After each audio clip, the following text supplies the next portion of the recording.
Pemirsa, Komnas HAM menyampaikan temuan awal investigasi tragedi Kanjuruhan. Ada sejumlah fakta yang ditemukan oleh Komnas HAM. Di antaranya soal pintu 10, 11, 12, dan 13 yang disebut Komnas dalam kondisi terbuka saat tragedi Kanjuruhan terjadi. Meski terbuka, celah pintu memang kecil untuk dilalui banyak orang bersamaan. Kesimpulan Komnas HAM ini bisa dibilang berbeda dengan informasi yang banyak beredar sebelumnya, bahwa pintu-pintu di Stadion Kanjuruhan dalam kondisi tertutup saat kerusuhan terjadi. Berdasarkan video, informasi, dan keterangan yang diterima oleh Komnas HAM RI, ditemukan bahwa kondisi pintu tribun terbuka. Meskipun yang dibuka adalah pintu kecil termasuk pintu tribun 10, 11, 12, 13, dan 14. Jadi ini yang memang membuat hiruk-pikuk di awal. Jadi banyak di sosial media mengatakan bahwa pintunya tertutup. Kalau pintu yang kecil itu terbuka sebenarnya sejak awal, dan kami konfirmasi firm ya dari berbagai video, termasuk video yang tersebar di media yang dikasih caption bahwa pintunya tertutup, padahal itu pintunya terbuka. Ya, padahal itu pintunya terbuka. Ya, pintu kecil memang harus lihat dengan serius gitu. Nah, kami punya satu video yang eksklusif kalau katanya Pak BK. Kalau semalam kita bilang itu salah satu video kunci kami yang mengatakan bahwa pintu-pintu ini terbuka. Termasuk yang perdebatan di publik pintu 13. Pintu 13 terbuka tapi kecil. Memang itu keluar masuknya begitu, sehingga memang di titik itulah sumbatan orang nggak bisa bergerak, ya, terus karena memang matanya pedas, sesak napas dan sebagainya, akhirnya banyak menimbulkan jatuh korban. Yang berikutnya adalah bahwa penembakan gas air mata, ya, penembakan gas air mata pertama kali ditembakkan ke arah Tribun Selatan sekitar pukul 22.08.59 WIB. Dan tim sedang mendalami titik krusial yang mengakibatkan banyaknya korban yang meninggal. Hal ini yang memicu kepanikan penonton dan muncul dinamika di lapangan menjadi ricuh. Jadi ini yang tadi berdasarkan video kunci, video eksklusif, ya, dan beberapa keterangan dari saksi, ya, yang selamat begitu, walaupun sempat ada juga yang pingsan di titik itu. Dan kita sandingin dengan video yang kami punya, kami sedang menghitung karena ada satu yang sangat krusial yang sepanjang pengetahuan kami ini belum terpublikasi. Dan video ini memang video yang diproduksi oleh yang meninggal. Terus yang berikutnya adalah ditemukan penggunaan gas air mata dan mendapatkan informasi mengenai karakter gas air mata dan senjata yang digunakan. Jadi kami memang, karena ini karakter dan mandatnya Komnas HAM, soal kekerasan, soal kematian dan sebagainya, ini juga menjadi salah satu fokus kami. Jadi di samping soal rempam, rencana pengamanan, prakondisi, termasuk juga penggunaan senjata, karena ini terkait erat dengan kekerasan, jumlah korban dan sebagainya. Nah, kami memang mendalami ini dan kami mendapatkan gas air mata tersebut, informasi terkait gas air mata tersebut, termasuk juga sejumlah karakter senjata yang digunakan. Jadi kami melihat langsung senjatanya, bahkan kami memegang langsung senjatanya, kami menghitung juga senjatanya dan sebagainya. Kami cukup lengkap soal ini. Nah, termasuk di sini misalnya yang melakukan penembakan terhadap menggunakan gas air mata adalah Brimob dan Samapta atau Sabara. Jadi tidak hanya Brimob tapi juga Sabara juga melakukan penembakan gas air mata. Ya, Komisi Nasional Hak Asasi Manusia atau Komnas HAM menyampaikan setidaknya ada 7 temuan atas hasil investigasi yang mereka lakukan setelah tragedi yang terjadi di Stadion Kanjuruhan, Malang, Jawa Timur pada Sabtu Oktober lalu. Komnas HAM pun menegaskan tragedi yang mengakibatkan 132 nyawa orang melayang ini diakibatkan oleh tembakan gas air mata polisi ke arah supporter. Nah, untuk membahasnya lebih lanjut, sudah terhubung dengan Komisioner Komnas HAM Hairul Anam dan juga ada anggota Kompolnas Albertus Wahyu Rudanto melalui sambungan Zoom. Selamat pagi Bapak-Bapak.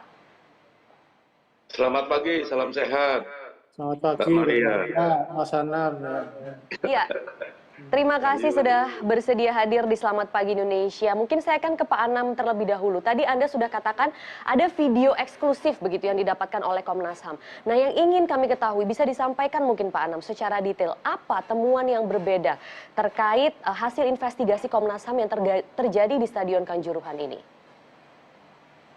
Iya, kalau terkait video itu nanti akan kami sampaikan di laporan akhir, tapi gambarannya adalah video itu merekam bagaimana arah tembakan gas air mata itu sampai peristiwa kematiannya. Cukup detail, cukup lengkap, dan itu semakin meyakinkan kami bahwa memang peristiwa tersebut penyebab utamanya, pemicu utamanya adalah gas air mata. Nah, itu yang kami dapatkan. Yang kedua memang menunjukkan salah satu pintu, ya di antara pintu-pintu yang utama itu yang menjadi titik di mana banyak jatuhnya korban itu, kami juga mendapatkannya. Dan ini bukan dari titik di luar stadionnya, yang itu ada CCTV-nya, ini yang dari dalam. Dan itu clear. Memang di awal banyak orang yang mengatakan pintu tertutup semuanya. Itu pintunya terbuka tapi yang bagian yang kecil. Dan itu hampir semuanya. Dan kenapa kok ada kesaksian pintunya kelihatan tertutup dari dalam? Itu karena memang nggak bisa melihat, karena banyak orang yang berdesak-desakan berdiri sehingga menghalangi pandangan untuk melihat pintu yang kecil itu. Termasuk salah satu video viral yang di captionnya dikatakan pintunya tertutup itu, sebenarnya kalau kita lihat dengan cukup teliti, cukup detail, dan kita uji juga dengan teman-teman media yang bersama kami, itu memang terbuka. Jadi memang soal itu terbuka. Nah, kami ini sebenarnya temuan awal, bukan temuan akhir. Ya, kami memang mau mendalami soal tata kelola, tidak hanya soal keamanan, tapi juga tata kelola bagaimana sepak bola ini, ya, yang pada akhirnya seperti yang tragedi kemanusiaan Kanjuruhan tersebut. Misalnya soal jumlah kuota, ya, yang resminya jumlah kuotanya itu 38.000, terus isinya 42.000 sekian. Nah, itu juga penting untuk kita lihat. Terus perubahan jam yang nggak bisa dirubah, ya, walaupun alasannya adalah alasan keamanan. Teman-teman kepolisian sudah meminta bahwa ini alasan keamanan, jangan diselenggarakan malam hari, tapi tetap nggak bisa, misalnya begitu. Nah, ini sedang kami dalami, sehingga memang Pak Anam, nanti kita akan gali lebih lanjut mungkin terkait dengan video ini. Ini dapatnya dari mana dan kapan kira-kira akan dibuka ke publik, dan bukti-bukti apa saja misalnya yang sudah Komnas HAM kumpulkan. Nggak usah ditanya, tapi pasti nggak akan saya sebutkan. Oh, nggak akan disebutkan. Tapi mungkin kapan Pak akan dibuka? Di laporan akhir. Di laporan akhir. Baik, nanti kita akan kembali lagi ke Pak Anam, tapi saya sekarang akan bertanya ke Pak Wahyu di sini sebelum kita jeda pariwara. Mungkin tadi sudah digambarkan begitu ya, ada temuan perbedaan begitu dari Komnas HAM terkait tragedi di Stadion Kanjuruhan. Nah, bagaimana mungkin Kompolnas melihat hal ini? Apakah memang penyemprotan gas air mata itu tidak sesuai dengan SOP? Lantas kalau tidak disemprotkan gas air mata, bagaimana misalnya untuk meredam emosi ataupun antusiasme dari supporter? Nah, terima kasih Mbak Maria. Jadi sebetulnya temuannya sama, mirip lah, nggak beda jauh. Hanya memang karena keterbatasan kewenangan yang dipunyai oleh Kompolnas, tidak semua bisa kita share ke publik, itu masalahnya. Tetapi hampir semuanya sama. Tapi diperhatikan apa yang di statement Kompolnas setelah kebetulan saya datang sendiri setelah kejadian ke sana dan melihat situasinya, kan kita sampaikan catatannya. Yang pertama, pintu sempit sehingga keadaan normal pun berbahaya. Itu yang kita sampaikan ke publik. Soal kunci, waktu itu kita minta klarifikasi kepada teman-teman Polri. Teman Polri bilang itu ada di Panpel. Panpel tidak mau memberikan penjelasan, tetapi data kita punya. Kemudian mengenai gas air mata. Jadi ini perlu dipahami juga. Gas air mata itu adalah peralatan standar yang selalu melekat pada pasukan anti huru-hara dan sabara. Dan tugasnya sebetulnya di luar stadion. Di luar stadion. Ibaratnya seperti polisi lalu lintas punya peluit lah, itu selalu menempel.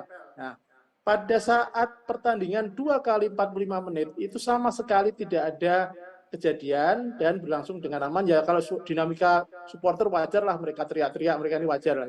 Tetapi kemudian pertandingan selesai, lalu mulailah ada yang pengen masuk, yang di luar yang nggak bisa masuk. Setengah main itu ribuan penonton di luar nggak bisa masuk. Untung polisi mendesak panitia menyiapkan ada layar lebar di luar sehingga tidak mengurangi mereka yang ngotot masuk. Jadi mereka yang nggak mau masuk itu sudah punya gelang tiket. Jadi harusnya Pak mereka Wahyu, bisa tapi masuk, kalau nggak bisa Kompolnas masuk. sendiri melihat, boleh singkat saja mungkin Pak Wahyu mengenai hal ini, apakah kesalahan ini dari pihak kepolisian yang tidak menjalankan SOP atau memang kondisi lapangan yang mengharuskan penyemprotan gas air mata menurut Anda? Begini, kesimpulan kami sementara ya, memang ada reaksi petugas keamanan yang berlebihan. Nah, itu karena itu sekarang kan dua sudah tersangkakan pidana dan itu yang memerintahkan ada Kasat Samapta dan salah satu dari Brimob. Yang lainnya masih sangkanya adalah etik. Nah, jadi kesimpulan kami seperti itu, kami masih akan gali lebih lanjut Pak Wahyu kesimpulannya. Kita tangkap terlebih dahulu kesimpulan sementara itu, tapi kita harus jeda terlebih dahulu. Nanti kami akan lanjutkan perbincangan ini bersama dengan Kompolnas dan juga bersama dengan Komnas HAM. Tetaplah di Selamat Pagi.